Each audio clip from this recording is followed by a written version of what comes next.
Let me bring in Senator Cotton here. Senator, you obviously pick and choose the types of people that you're going to go and lend your support to, especially when you're going to fly out to another part of the country and try to help a fellow Republican. You've got a lot going on in Washington. There's a lot happening in the country. Your time is valuable as a senator. What is it about Joe O'Dea in Colorado that got you out of bed to fly to that state and try to help him take back that seat? Well, Guy, thanks for having me on. It's great to be on here with Joe, the next senator from Colorado. You're right that I wouldn't have come out here on a day when the Senate's not in session, taking time away from my own family to campaign with Joe if he wasn't going to win. More importantly, Chuck Schumer wouldn't have spent millions and millions of dollars against Joe O'Dea if this wasn't a razor-thin race. So I encourage all your listeners to go to Joe's website and pitch in, especially if they're in Colorado like your in-laws, to make sure they are registered to vote and get out for Joe, because he's going to bring very clear-eyed common sense to the United States Senate from Colorado. Michael Bennet may talk like a centrist out here in Colorado, but he votes like a Washington liberal 98% of the time with Joe Biden. Just look at the inflation that you see in Colorado, some of the highest gas prices I've seen in my travels around the country. Why do we have all that inflation? It's because Michael Bennet cast the deciding vote for the reckless $2 trillion spending bill last year. Or consider Joe Biden's student loan bailout. We just had news today that it's probably going to cost at least $400 billion, which is only going to create more inflation and is grossly unfair to all those people who worked hard to put themselves through school or save for their kids or didn't go to college in the first place. Michael Bennet may say that he doesn't support it. He cast the deciding vote in the Senate to make it tax-free on the top of getting all that debt forgiven. And then, of course, Michael Bennett's had a chance to vote time and time again to crack down on illegal immigration, to build the wall, to end catch and release, to increase sentencing for deadly fentanyl, and every single time he votes with Joe Biden and Chuck Schumer and the liberals in Washington. The people of Colorado are recognizing that Michael Bennet doesn't speak for them, and they want a common-sense conservative like Joe O'Dea in the United States Senate. Yeah, and then you look at just the news today. At the top of the hour, we brought you the Dow number, down again, bear market territory. I just saw a Chiron on Cavuto on the news channel. Gas prices now increasing for the sixth consecutive day, on top of everything else. And it seems, Senator, like they're kind of in party mode at the White House, whether it's with James Taylor or with Elton John. They're having a great time over there while Americans writ large are suffering. In fact, the lower down on the income scale you are, the less you can absorb all of these, horrible sort of factors that are all a confluence of events here that are just hammering working families, middle-class families. Another issue that sort of, I think, is undergirding and underlying a lot of these races is that of wokeness and sort of out-of-control political correctness, whatever you want to call it.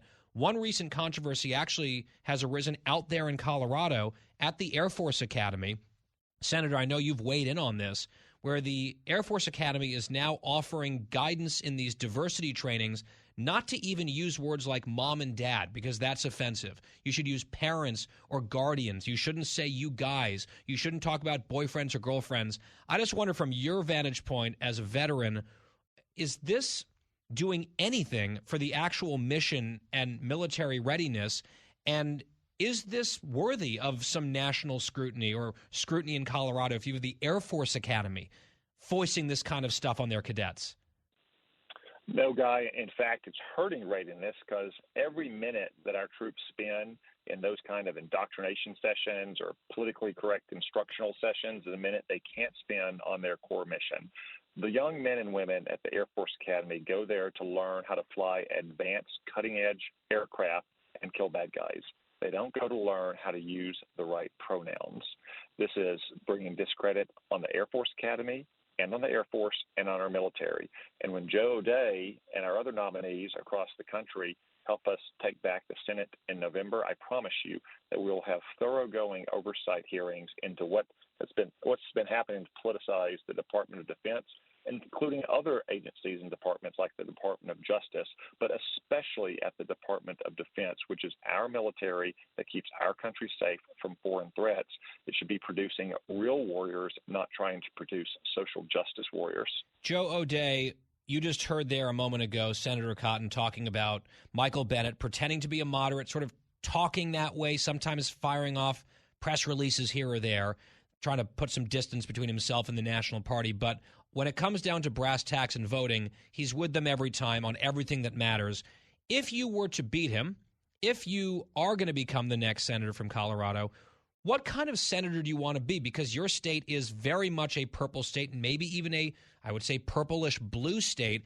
As a Republican senator, if you win, what would your approach be in the upper chamber compared to Bennett's or just, blazing your own trail? What do you have in mind should you win? Well, one difference between myself and Senator Bennett is I'm not a party guy. I'm not going to hold the party line on everything. I'm going to cross the aisle. I'm going to work with anybody in the Senate that'll help me pass good bills that'll help working Americans here in Colorado. And that's going to start with closing this border down. One of the very first things I'd like to see happen is we secure this border. We take the funding that they're going to put into an overzealous IRS out of this Inflation Reduction Act. Take that funding. Let's devote that to the border. Let's put more border security down there. And then let's take the lion's share of that money and let's fund our local police departments. We were just out in Jefferson County this morning with Sheriff Schrader talking about fentanyl overdoses. He doesn't go a week without at least a couple of them in his community. It's outrageous. We've lost our vision for Colorado when we don't close this border down. Right now, Colorado's number 2 in fentanyl deaths. We've killed 1,800 Coloradans in the last year here with a drug overdose. And that's just unacceptable. That's not the expectation that Colorados want out of their government. So we're going to take the right steps to shut this border down and make sure that we secure the border, keep the fentanyl from coming across at record levels, and then also get rid of this crime problem we've got here in our communities. We need to get more cops on the street, and that's one of the very first things that I'll take on. On the crime issue, what do you think the role is there for the federal government? Obviously, it's a problem in a lot of places, especially big cities. Democrats are sort of running away from their own rhetoric, their own votes from a few years ago. The politics used to be different. In 2020, everyone was sort of climbing over each other to stand up to the police and talk about redistributing funding away from police and that kind of thing. Now they're swearing on the Democratic side, most of them, although the squad types are sticking to it. Oh, no. Defund the police, that was never us. No, we want to fund the police. They've kind of done a 180 for political reasons. How are you seeing that issue playing out and resonating in Colorado? Well, it's a resource issue here, and I think that's the role of the federal government is providing resources to our locals so that they can hire more cops. We were down in Denver here last week with Chief of Police Pazin. He's telling the community he's short 250 cops in Denver. And then again this morning, the sheriff of Jeffco saying he needs 50 more bodies on the street to make us safe. So that's an area where I think the feds can come in with some funding, let them hire, let them conduct their business, but provide those resources. At the same time, we've got to do more to secure this border. They're telling us that they need to choke down the supply chain to get ahead of this fentanyl issue, and that means choking down the border. We need to make sure the fentanyl's not coming across at record paces. I mean, they're painting these pills different colors now. They call them Skittles. So that they can provide those more to our kids. That's just wrong. They're poisoning our kids. Joe O'Dea is a contractor, a business guy.